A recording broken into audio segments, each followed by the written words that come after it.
back to the study. Today we're going to talk about gentleness. Now, I know a lot of you or many of you may have either experienced or heard the phrase that being meek is weak. Now, if you've ever actually exuded gentleness or meekness, you know that that is a false statement. So today we're going to discuss how gentleness can transform you as a believer and how you can ask God to help grow that fruit of the Spirit. So today, as usual, I want to start off with a question. What does gentleness look like to you?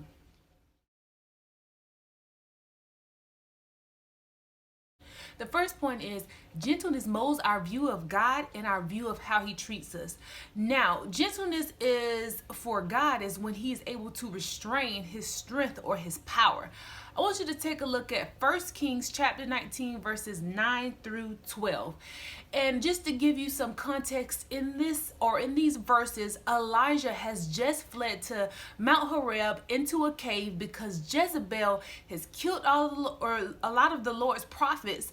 The nation of Israel has torn down God's altars. They've rejected his covenant. And they've just basically done so much against God. They become God's enemies. And Elijah has fled. And God appears to him in this cave. And God wants to talk to Elijah, and Elijah says, I've been looking for you. I've been looking for the God of Israel. And God says, Elijah, go out of the cave and stand on top of the mountain and I'll pass by you. And so Elijah goes out of the cave. And God, there's wind that tears up rocks. There's an earthquake. There's even fire. But God was in none of those. And then came a gentle whisper. God was whispering to Elijah, and that showed me something. So I want you to take a minute to figure out or to think about what that actually means and then continue with the video. So as you saw in that scenario, God could easily destroy his enemies. He's all powerful, but God chose gentleness. He chose to be merciful towards his people. Not just the Israelites then, but he's still gentle and merciful with us today. Merciful meaning we don't get what we do deserve. God could easily destroy us, but he does not. He chooses to show gentleness and he chooses to be patient with us. So I want you to take a minute and just reflect on the gentleness of God and begin to ask God to show you how you can become more gentle in specific areas in your life. So in this scenario, do you see how God is gentle, but yet he is still strong? God is the strongest. God is the most powerful, but yet he shows gentleness. So even with us, even if other people may think differently, I want you to understand that showing gentleness does not mean that you are weak. It actually means that you are strong in the Lord.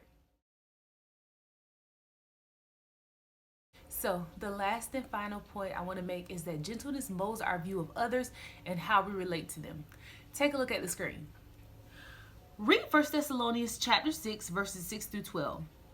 How do you think gentleness communicates love? Do you see Paul as weak or as strong, and why? How do you see that Paul views the Thessalonians?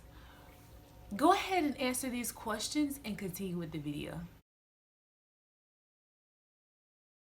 So this week, I want you to take some time and I want you to find some scriptures that directly relate to gentleness.